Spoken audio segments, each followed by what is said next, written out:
Greetings to all my friends in Italy. It's a real pleasure to join you at this event hosted by Livio Di Santoli, Deputy Rector of Sapienza University, which organizes annual interdisciplinary sustainability courses among all the faculties at Sapienza.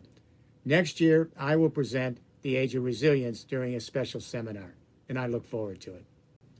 Waiting to go to the guillotine during the French Revolution. And he penned a little essay. It was called Progress. And he said, there is no limit to the perfection of humanity except the duration of the globe. Progress. That age of progress has kept us for the last 200 years, 2 centuries, and it's now on a deathbed because we are now nearing an extinction event. And here's the great unspoken. What I think everybody is beginning to realize, but not talking about. Over the last 3 years, we've all in every country been exposed to the winter storms and the spring floods and the summer droughts and the wildfires and the hurricanes. And now in real time, we're seeing what it's doing to the ecosystems we live in, to our property, to our businesses, to loss of life of our families and our fellow creatures. And so the unspoken here, I think, is that we haven't come to grips with the fact that it's not just fossil fuels that's doing this. It's the whole set of assumptions culminating in the age of progress and the way we live on this earth that's taken us to an extinction event. It's the way we govern ourselves.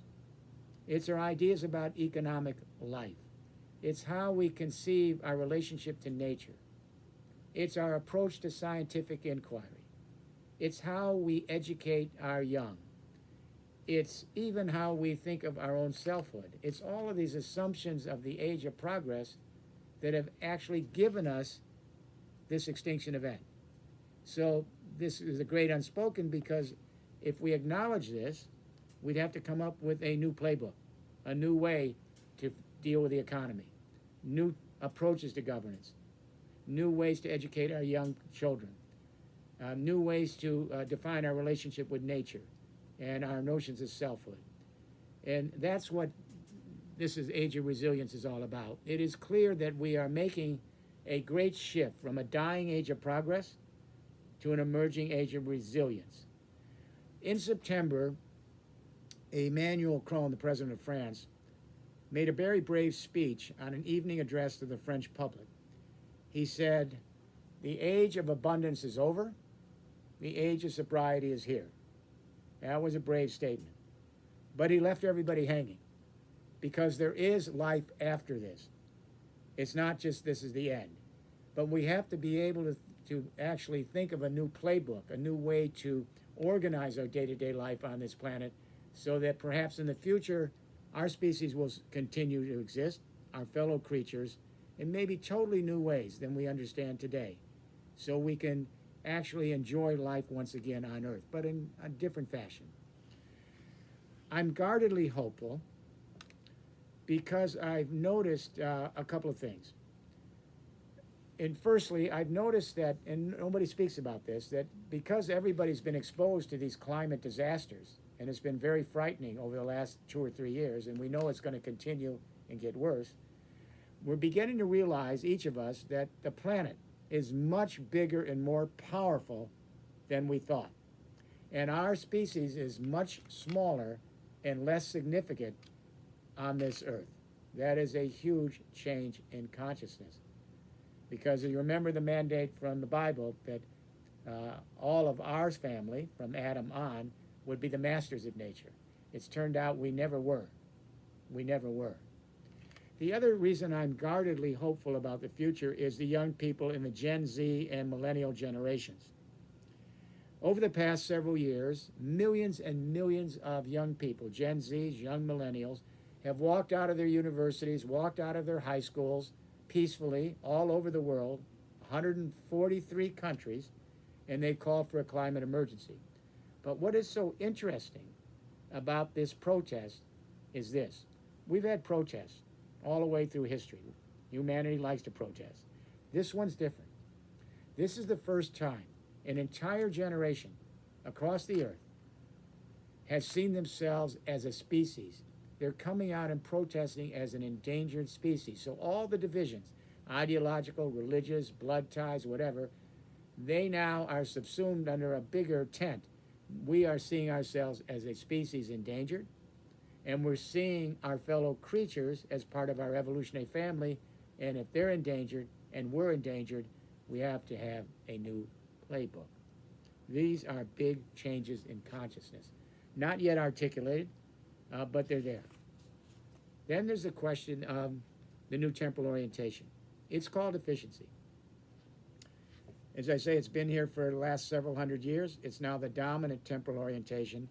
And efficiency is extracting greater volumes of the planet's spheres, extracting the hydrosphere, the waters, the lithosphere, the soil, the trees, the animals and plants, extracting the atmosphere, the oxygen, extracting the biosphere, which encompasses them, and then extracting all of those spheres at greater speeds and shorter time intervals for the opulence of our species, but at the expense of the depletion of nature. That's what this is all about. And therefore, when we talk about efficiency, we're talking about a temporal orientation that's taken us to a sixth extinction of life on Earth. That's the reality of this. In nature, there is no such thing as efficiency. It does not exist with other species. It does not exist in ecosystems. For example, in ecosystems, efficiency could not rule. Efficiency means eliminate the friction. So you don't want to have too much inventory in your company, because then it's wasteful. You're not using it if it's extra inventory, and you're not being able to send your revenue back to investors. You don't want to have too much of a labor force. You want to keep it lean, because you want to make sure you just need what you need at the moment, and then you send more returns back to your investors. Same with logistics, supply chains. Just have it lean production. Just have what you need so you can send more investment back to your investors. This is what we call lean investment. Here's the problem. Remember COVID? When COVID hit, all of a sudden, where are the ventilators? Where are the masks? Where is the toilet paper? Ecosystems don't have this concept of efficiency. And ecosystems are not efficient. They are redundant. And the reason they're redundant is because the more diverse an ecosystem, the more it's able to be resilient against climate events or other changes in the environment. The less redundant and the less diverse the ecosystem, the more it's monoculture, the more it's vulnerable to collapse. And that's what happened to us with COVID. So we have to understand that nature is not just something to think about. This is nature. We're part of nature. And therefore, when we develop an approach to time that doesn't conform with what we see in nature, then we're in trouble. And nature also, there's a twin for efficiency. It's called productivity, measuring your outputs in relation to your inputs to be more efficient. But in nature, there's no such thing as productivity. There's regenerativity. Nature is always about regenerating and making sure you have a diverse ecosystem. So it's a completely different frame. That, again, is why we are moving to depleting the planet and an extinction event. Then there's our concept of space. For almost all the time, 95% humans have been here. We were forager and hunters, so we saw space as an open commons. Certainly, sometimes people fought over it, but we understood as forager hunters that you have to move in line with nature's ability to replenish and rejuvenate. Otherwise, you deplete your natural environment, whether it be taking down too much of the forest or whatever. That's the way we survive, and that's the way human beings have lived for thousands and thousands and thousands of years until we change course. And here's what happened. 10,000 years ago, the last ice age receded, the end of the Pleistocene. That was 800,000 years at least since Homo sapiens and hominids have been here. Nice climate. We call it the Holocene, started around 11,000 years ago. Arid, nice climate, pretty warm. And so we settled down from foraging and hunting to agriculture, pastoralization, all the way to hydraulic civilizations, and then age of progress. And the big turnaround, for all the previous history, like every other species, we adapted to nature's temporal changes. 10,000 years ago, we settled down and we made nature adapt to our utilitarian needs. And that is the big change. Now we're finding that nature's more powerful than we thought. We're more or less significant. The planet is rewilding, and we can't dominate this planet. What we've learned, it's a hard lesson, is the planet's more powerful. And now climate change that we induced is forcing nature to rewild itself. And we will have to adapt to nature. But not like forager hunters. More sophisticated, and I will get into that in a few moments. Where does this take us? Our notions of space are very peculiar too. All right, so as I said, our spatial relationships, we always saw nature as a commons, the water, the oxygen, the atmosphere, our soil base, our trees, our forests, we saw it as a commons. And then, of course, we started to make, 10,000 years ago, began to change our relationship and adapt all of that to our species' short-term utilities. We are making a great transformation from efficiency back to adaptivity as our temporal value. And we are making a great shift in our spatial values from thinking of nature as passive resources and property to thinking of nature as a self-organizing commons of which we are a part. And I have some guarded hope because in the last many years, I've been working with the European Union for the last 22 years, the leadership, and for the last decade, the leadership of the People's Republic of China, and for the last several years with the leadership in the United States Senate under Senate Majority Leader Charles Schumer. And we've been involved, our global team, in deploying infrastructures and many of these ideas around the world in real time. Not academic, but actually industries, businesses, communities that actually are trying to move toward a new way to adapt to nature so that we might flourish. And I should say, flourishing, it's not growth versus ungrowth. It's growth versus flourishing. We can learn to flourish. And we can learn that it is not productivity, it's regenerativity in nature, all right? And it's not finance capital, it's ecological capital in nature that counts. And it's not GDP, it's quality of life indicators. It's not how much GDP you have, because if you build a weapon system, clean up a toxic waste dump, that's all GDP. That's not valuable. But how about life expectancy? How about better education? How about being able to have more free time? How about being able to live in a peaceful and healthy environment? Those are better indicators. We've got a younger generation that's beginning to move in very, very different ways as this third industrial revolution infrastructure evolves. Now, we coined that term, third industrial revolution infrastructure, back in 1995 in the first page of a book called The End of Work, which I published.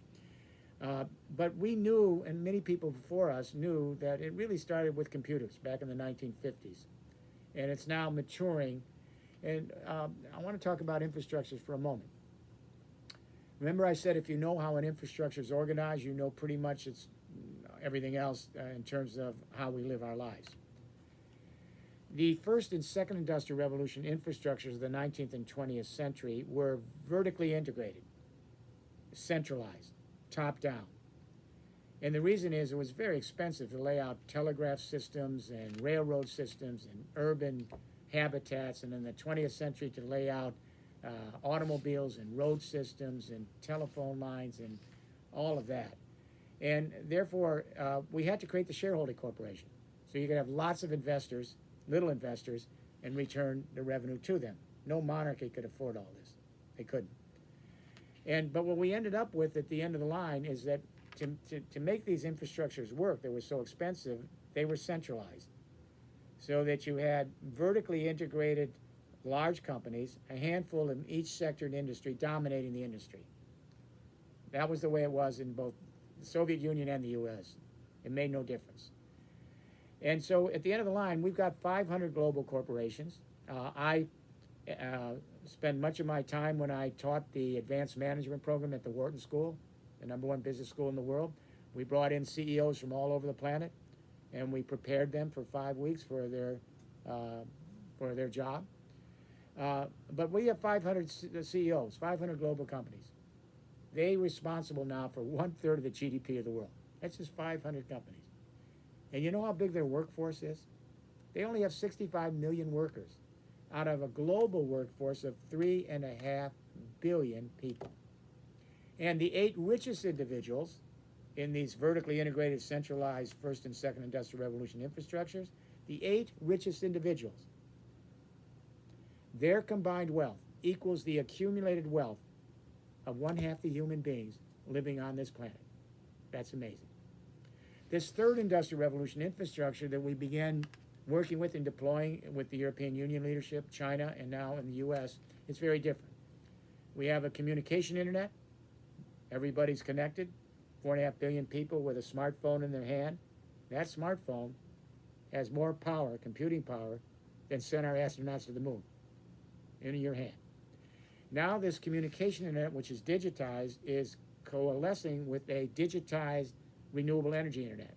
Right now there are millions, and within the next several decades, hundreds of millions, and by the second part of the century, perhaps 1 billion or more people in their homes, their offices, their factories, whatever, are going to be capturing the sun and the wind where they live and work, because the sun is everywhere. The wind is everywhere. It can't be captured by a few companies. It's impossible. How do they control every landscape? And the interesting thing about solar and wind, it's now the cheapest energy. So all of the others, nuclear, coal, oil, natural gas, they're too expensive. They are now stranded assets. They will never amortize out. Trillions of dollars have come out of the fossil fuel industry because they know it's over. Solar is now the cheapest industry, and that's the fixed costs are plummeting, and the marginal costs are near zero. The sun and the wind have never sent us a bill. No invoice. Coal, oil, gas, and uranium cost lots of money to extract and then transform. But we're beginning to see, with this third industrial revolution infrastructure, the communication internet converging with an energy internet, and pretty soon all over the world within the next 30 years, this is already happening, all of this. We will be sharing sun and wind across continents, under oceans and cable, and across the world's time zones 24 hours a day. So if you have a lot of sun in one time zone and it's nighttime in the other, share the sun. If it's wind at night in another time zone in the world and someone needs it somewhere else, send it across the energy internet. This is already happening.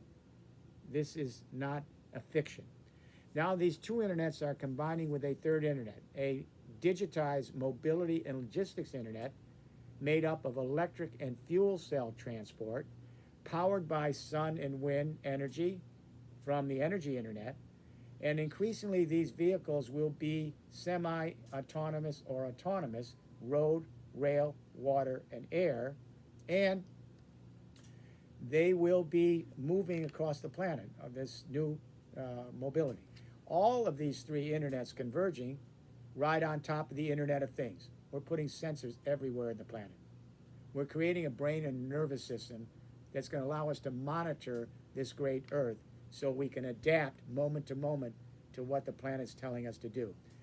The brain is Galileo, GPS, the great satellites. The nervous system are all of those sensors that allow us to connect in smart homes and smart businesses on the World Wide Web, monitor the climate, the environment, our agricultural fields.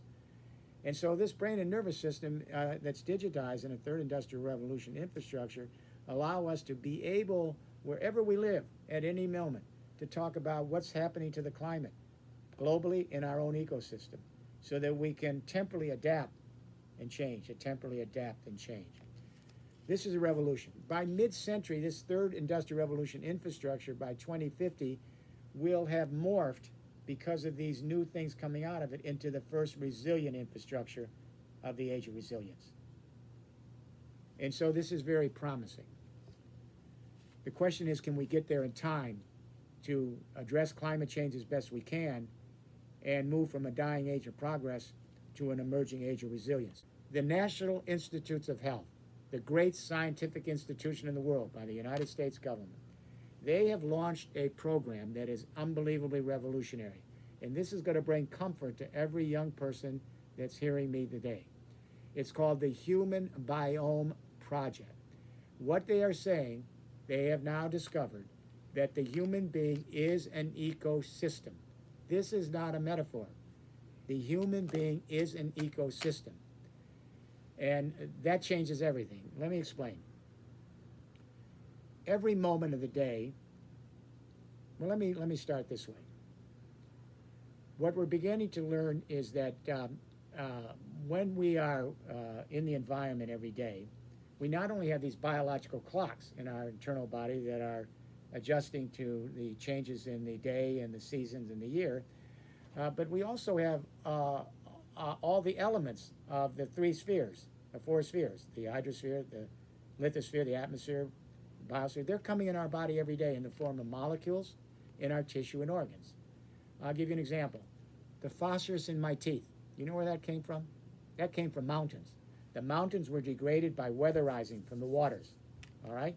Then all of the elements in those mountains became the elements in the soil. That became the soil. And then those elements were picked up from the soil by the plants growing in the soil. Then the plants were maybe eaten by animals, and then those elements got into us. So the phosphorus in our teeth is here now from those mountains, and it's going to go somewhere else. All the elements from the major spheres, the hydrosphere, lithosphere, atmosphere, biosphere, are ingrained in our body for a moment. They go somewhere else. And our bodies are changing every moment. Our body is a micro ecosystem. That's what the NIH, National Institute of Health, is telling us. And so guess what? Over half the cells in our body are not human cells. They belong to these other creatures. And our body has 20,000 human genes. There are millions and millions of other genes in our body that don't belong to us. We are an ecosystem. It isn't us versus nature. It isn't each individual as autonomous. This should be very heartening for a younger generation to know that each of us is unique, but we're continually related inside our bodies to all the mediums of the planet which are coming in us and then leaving us. We are an ecosystem within ecosystems within the spheres of the earth. This is not science fiction. This is not a theory. This is actually what we are studying in science now, but not in the textbooks yet. National Institute of Health, Human Biome Project. Where does this mean for us as we go forward? We need to begin to shift our notions of governance. Climate disasters do not care about political boundaries. They couldn't care less. When there's a massive snow, a spring flood, summer droughts and wildfires, ecosystems destroyed, they cross political boundaries. So in the age of resilience, we have to have a new level of governance, bioregional governance. Nations will still be here, regions, municipalities, but now we have to understand that we have to have bioregional governance where governing jurisdictions work with each other across common ecosystems. They may be across continental borders even, all right? We have, this is the one place America is slightly ahead. We have two giant bioregions now that have been in place for 30 years in America, so this is not a theory. The great Cascadian Northwest Pacific states, Washington State, Oregon, Idaho, etc., have joined with the Canadian provinces of British Columbia, Manitoba, the territories, and they are stewarding their common ecosystem, politically, economically, because they realize that with climate changing, their responsibility is their biosphere that they live in. And there's another one called the Great Lakes Laurentian bioregion. And the Great Lakes are the largest freshwater in the world. I don't know if you know this, but 20% of all the fresh water in the world is in those Great Lakes in America and Canada. And so the 8 states of the U.S. that abut the Great Lakes, the 2 Canadian provinces, they're in a very, very interesting bioregional governance where they are sharing with new laws and codes and standards and economic opportunities so that they can steward and adapt to their ecosystem. Instead of adapting the ecosystem to their utilitarian needs, they have learned in these bioregions to temporally adapt moment to moment to what these ecosystems are telling us as they change. China's become the second country to do this. They announced the Ecology Ministry in September with 16 other ministries, a plan, and they divided up 8 bioregions of China. Europe has yet to do this. We need to do this because climate change crosses ecosystems and crosses political boundaries. We think elephants may have it, and maybe dolphins and whales, maybe dogs, but in our neural circuitry, we have these empathic neurons from birth, and they allow us to actually experience another person's grief or even their happiness as if we are experiencing ourselves. We physically feel it, and that's the basis of actually our cognition. And of course, the question then is, how do we embrace this? Because when you're a little toddler and they start to explore, they leave mommy and daddy and they scamper out, and they actually are exposed to nature. They see a little squirrel picking a nut up and putting it up in their little nest, or they see a beaver creating a dam, and they know that these are creatures like themselves. And 60% of the dreams of young toddlers, 60% of the dreams are dreams of other animals, baby animals. So they have a biophilia, empathic engagement. And then when they get to school, the teachers say, no, nature is just passive resources. We're here to dominate nature. Nature's here for our utilitarian purposes. It's property. We need to change the educational system. In my country, 8 of the 12 largest public school systems, millions of students, have now introduced ecology, not as a course, but as a frame of reference, so the other academic disciplines can have an ecological orientation and work together to prepare young people for citizens' assemblies and bioregional governance during their lifetime. These are all encouraging trends forward. And that takes us to the last part of this, which is, I think that what we're beginning to see here is the beginnings of a basic shift, but we are very, very late. We are really late. The Eastern countries have a little bit of an edge on us because in the West it was always dominate nature. You shall be the masters of nature. Human beings are the masters of this natural world. The Eastern religions, Taoism and Hinduism and Buddhism and in philosophies like Confucianism, they always said, no, humans are nature. They're not distinct, they are nature, and humans have to harmonize, which is adapting to all the other species and the planet we live in. Now, have they strayed? Yes. Have they oftentimes, especially in the 20th century, taken on the Western motif? But if you have Asian friends that live in Asia, in their cultural DNA, how they perceive themselves as an individual, they do see themselves as an individual in relationship to all of the experiences they're involved with, not as autonomous agents. We may be the most adaptive species, except for the viruses and the bacteria. Why? Big brain, language, the ability to pass on knowledge that we get moment to moment to our children and future generations, empathy in our neural circuitry, so we can experience each other and our fellow creatures as if we are experiencing it ourselves. And it's these qualities, our ability to be adaptive, that's our strong suit. So for most of history, we did adapt carefully to nature. Then 10,000 years to now, we adapted nature to us. But we have it in our DNA to be the most adaptive species, to lead the way for our fellow creatures, to begin a new journey from the age of progress to the age of resilience, and to begin to let life reflourish once again. We're looking out there in the universe, and we're not seeing anything but dark. This wonderful experiment called life, we need a second chance. We need to reset. We need to flow with our ecosystems in the planet. We need to let all that life that's not yet here have their moment to flourish on this earth. And I hope Italy will be a leading force in the European Union and the world to bring us these new ideas that make the age of resilience a second chance for life. We don't have an alternative. And I'm hoping that we will, over the coming generations, begin to pursue this new course to reacquaint and reaffiliate ourselves with the life force on Earth. Thanks for taking some time today to be with me. I really appreciate it.